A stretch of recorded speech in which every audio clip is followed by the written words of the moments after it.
Alhamdulillahi alladhi anzala ala abdihi al-kitab. Why in the middle of Arabia? Why in the middle of the desert?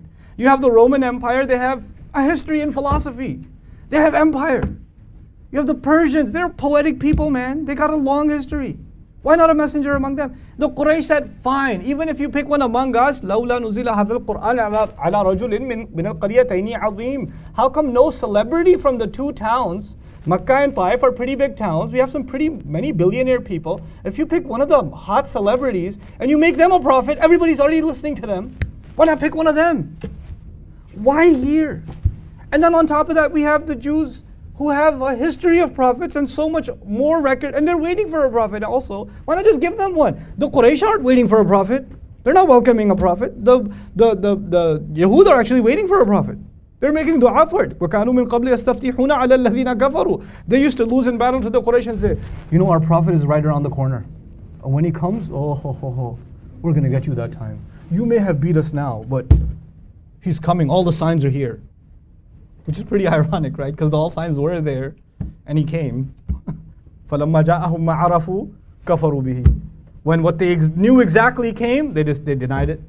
They rejected it. But now listen, why Rasulullah sallallahu alayhi wasallam? You can say Allah chooses who He chooses, and I agree. Allahu yastafi min al-malaikati rusulan wa min al-nas. Allah has His own discretion in choosing messengers, which angels should be messengers, and which human beings should be messengers. But there is one place in the Quran, a peculiar place in the Quran, that Allah gives us a rationale for why Rasulullah was chosen, sallallahu alayhi wasallam. And that's the ayah I want to put before you. قُلْ إِن كَانَ لِلرَّحْمَنِ وَلَدٌ. An unexpected place, actually.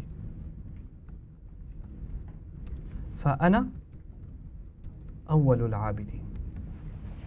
Boy, oh boy, this ayah is supposed to be like a philosophical mystery. A horrible translation of the ayah would suggest, say, if Ar-Rahman had a son, Ar-Rahmani walad, I missed the word walad. If Ar-Rahman had a son, then I am the first to worship. I'll say that again. Say, if Ar-Rahman had a son, then I am the first to worship. And you're like, really? That's in the Quran? Yeah, that's just a bad translation. So let's work through this. If in fact the most loving and caring were to have a son, then he does not say فَأَنَا أَوَّلُ عَابِدٍ. Like the ayah says, وَلَا تَكُونُوا أَوَّلَ كَافِرٍ بِهِ. Don't be the first to disbelieve. Good translation of أَوَّلَ كَافِرٍ would be, don't be the first to disbelieve. If you want to translate here, I would be the first to worship. You know what you would say in Arabic? فَأَنَا أَوَّلُ عَابِدٍ. I am the first to worship. That's not what it says. Just because you see awwal, you go straight to I'm the first to worship? No. Awwalul abidin actually means, then of all those, all human beings, or all creation that has ever worshipped, all creation that has ever worshipped, I am superior to all of them. All human beings, angels and jinn, that have ever worshipped, and by the way, worshipped anyone or anything, nobody has done more worship and more superior worship than myself. Now, does that sound like a statement of pride? I am the most supreme worshipper of all. Does that sound like a statement of pride? Honestly. Yeah. Yes. That's why Allah did not make him say it on his own. He said, قُل, you tell them this. Because you can't get yourself to say it. I have to tell you to say it. I have to tell you to say it. He's so much of a abid, he can't even say it himself. So what the point being made in the ayah is, if Ar-Rahman had a child, if Ar-Rahman had a walad, you're going to know or I'm going to know? No one's ever done more ibadah than me. No one's done more ibadah than me. Allah chose the most qualified of all of His ibad to be His slave. He's to be the epitome of what it means to be a slave of Allah. Actually, the word slave from here on out will be defined by Rasulullah sallallahu alaihi wasallam, and that is why the word abd, slave, which you could say is a derogatory term, once that term got used for Rasulullah sallallahu alaihi wasallam, and to describe the closest relationship he can have, like Ibn Ashur says, لِلتَّقْرِيبِ لِرَبِّهِ, to bring him closer to his Rabb, he used the word abd.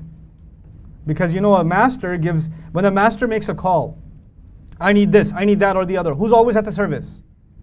The slave. Like, you know, if someone has a servant, a constant servant, then the first one to hear the master's request will be who? The slave. So they have a very close relationship. So to describe that close, nobody's going to be closer to Allah than I. So if you're going to say anything about Allah, first of all, check yourself. Who are you talking to? I am the first of any who would know. You're in no position to speak anything about Allah, is what the ayah is saying. You're going to say Ar-Rahman has a son? Who are you? What qualification do you have? I am awwalul abideen. Tell them, challenge them. Let's see if they can do more worship than you. Let's see if they can demonstrate that they have more ibadah than you.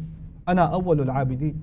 Keeping that in mind when you understand, Alhamdulillahi alladhi anzala ala abdihi.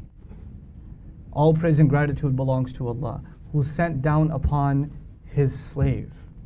Because the purpose of this book was not to teach you philosophy, was not to teach you arguments, was not to give you some mathematical formula or whatever. The purpose of this book was to demonstrate to you what does it mean to be a abd of Allah. This is the last letter from Allah. These are the last letters from Allah to humanity.